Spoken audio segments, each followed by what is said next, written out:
ताबूत सकीना शमशाद की लकड़ी का बना हुआ एक संदूक था जो कि हजरत आदम अलैहिस्सलाम पर नाजिल हुआ था। बाद अज़ां यह हजरत मूसा अलैहिस्सलाम तक पहुंचा, जिसमें आप अलैहिस्सलाम इसमें तौरात और अपनी खास खास चीजें रखा करते थे। ये बड़ा ही मुकद्दस और बाबरकत संदूक था।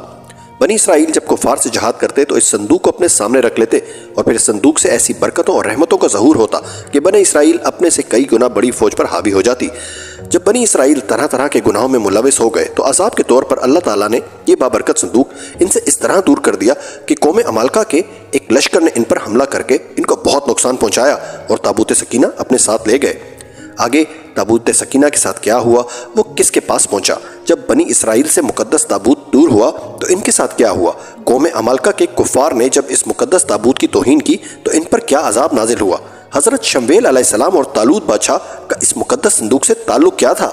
मजीद मालूमात के लिए मैंने 5 मिनट की पूरी डॉक्यूमेंट्री बनाकर अपने चैनल पर लगा दी है, जरूर देखिएगा।